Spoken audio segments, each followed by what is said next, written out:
Horrible feeling, isn't it? I haven't played in front of people really ever. Oh, yeah. Amazing! Oh, you did a really, really great job. Yeah. I mean, it's a very, very difficult piece on many different levels, and it didn't come across that way. Other than I think you possibly played a few things too fast. Because in the heat of the moment, just to get through it, and like musically, the only criticism would be like if you were sort of able to stretch things out a little bit more, sort of cast a spell, with it. I'd love to know why you're playing this. Like, what drew you to this piece? I think I was playing as a young person, and then I haven't played for sort of 20 years, and this was about the last piece. Right. Okay. I looked at, and then. Just this summer, kind of picked it up again, Oh, and I thought it might be nice to have another go. Well done. Yeah. And is there something with the music of Brouwer, with music like this that I love Brouwer's. You love it, yeah. I love him. Yeah. And obviously, apart from all the technical things that are going on, it's obviously very kind of edgy, jarring music at times, very impressionist at others. Is it that sort of, the painting of pictures aspect that you... Yeah, I love that. I love that. I do love the kick between, those, like you say, those expansive, atmospheric sections, which will just be, almost invaded by, another section of... Pum, pum, pum, pum, pum.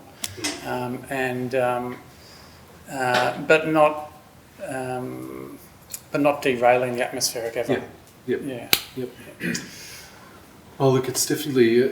That's the kind of the approach with music like this. If you're really kind of savouring each one of those changes, whenever there's this sort of when it's lento, but from the word go you've got boom, boom, boom. It's it's open E, but it's a groove. It's this sort of. Yeah. It's like the earth is, the heartbeat of the earth is sort of coming from down there. I've mentioned it before, that sort of, if you can stretch it out more. So even, I guess one of the things when you now that you're getting back into live playing, almost force yourself to go at 80% to what you're doing at home. Yeah. Because if you say, well, I'm going to make it slower and easier, chances are you're probably going to be a little bit faster than what you're doing. Like you have to. It's almost that you have to go that far to end up somewhere thereabouts. And it's all about the psychology. We talk about this all the time. We still do it. You practice a piece in a particular way, and then you're on stage, and it's very, very different. Yeah, it sort of feels like I only was able to do that at about 40%. Which is not lost to practice about being up here. Yeah. It's such a huge part of it, and like in particular, when you're analysing all of this before and figuring out, what your kind of limits are going to be, you just go straight to, the hardest moments technically. So those demi-semiquavers in the fifth bar. Yeah, so it's da-dee-da, da-dee-da, taka-taka-tam. Yeah, so taka-taka-tam. Think about those last four, and work your way backwards. So how cleanly can you play that? Da-da-da-da-dum. Yeah. Okay, so that's in your mind. You're going taka-taka-tam, taka-taka-tam. So da-da-da-dum, dum, dum, bum. That's your first bar. You know what I mean? Yeah. Because as soon as you start off a little bit too fast, that means they're going to be, you're going to have to squish them in. Yeah. Keep on thinking about that, and then obviously that's a huge part of the Allegro Moderato section. So once you're in here thinking about these, and a yeah. Takata-takata-takata-tam. How cleanly can you do that? Yeah. And then work your way backwards speed-wise. Because, the reality is there's no... so he's marked, 60 or thereabouts. If you played it at 50, it'd be fine. If you played at 70, it'd be fine. It depends on how you connect everything together. So there's a lot of room for flexibility. And you could make that allegro, the dance in the middle, you can make that ridiculously exciting at a slower speed if the groove and the energy is right. And at the same time you can play it fast and not have that spirit. Yeah. Yeah. That sort of working your way backwards from the sort of set yourself a limit and stick to it. Go a bit under for when you're performing, and then you're going to have room to move. Yeah. Give yourself that space rather than feeling like you're gasping for air, which you didn't do. Like it felt like you were comfortable. It'll only get better. It did look comfortable, actually.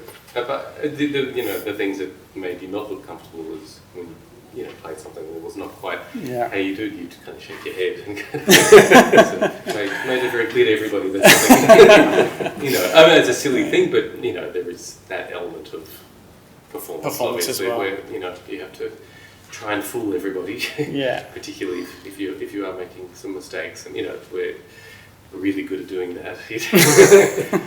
But for me, it was really nice. You've got a really beautiful tone, and do you record yourself at all? Only for the first time this week. Right. Okay. Yeah. Do more of that. That will help, I think, in just getting the heart pumping a bit in the practice sessions.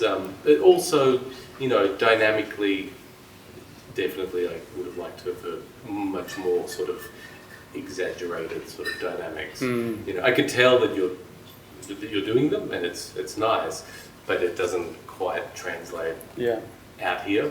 Yep. It's such a hard thing to do, because at the guitar it feels like you're doing quite a bit, to the point where it feels like it'd be really silly to play softer sort of thing.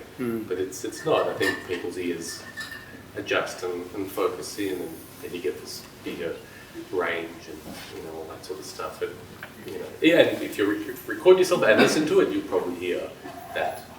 I think that would definitely make much more sort of just breathe more and create a bit more interest, I guess. How many people here have heard this piece before?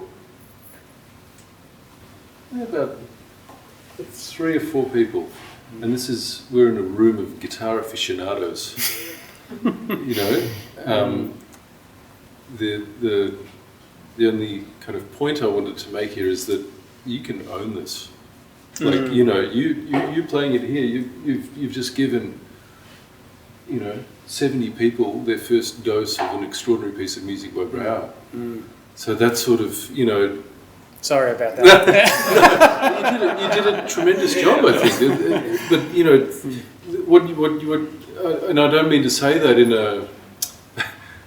I mean that in a, in a really positive way. Like, there aren't many people that are sitting there going, stuff that up.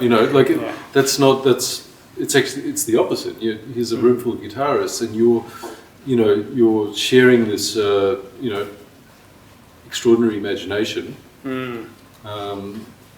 with an audience for the first time. If you were to go out and play it in public, there may be one person that's before. And it's a lovely thing to think about when you're storytelling.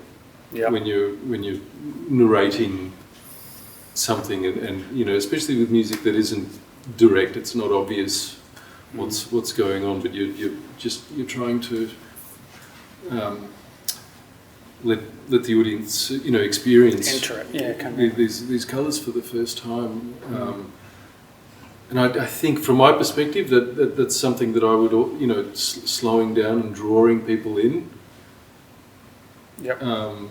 Is a very valuable asset, as opposed to it's another reason to kind of to breathe and take time. What else are you playing at the moment? Now that you're starting again. Ron's had me just sort of going back through all of those great studies, all the Brouwer studies, Carlevaro,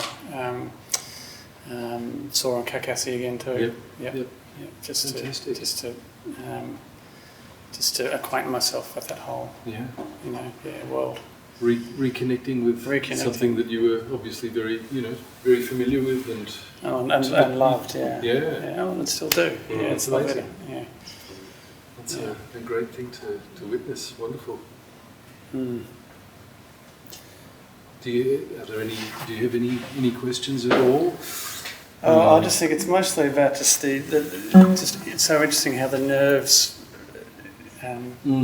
just sort of arrest me. If that role, which I've never had a problem with at home, it's just,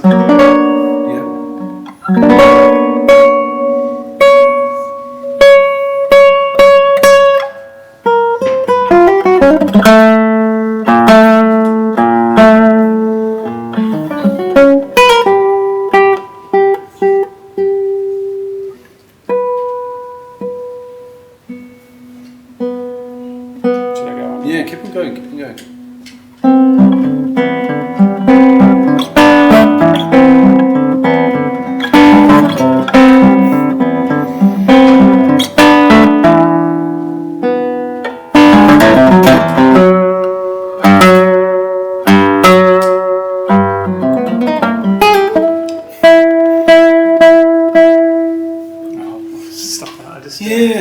And it's that same sort of thing. So this is the wrong environment to all of a sudden slow down drastically.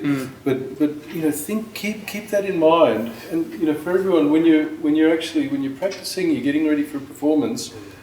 None of it.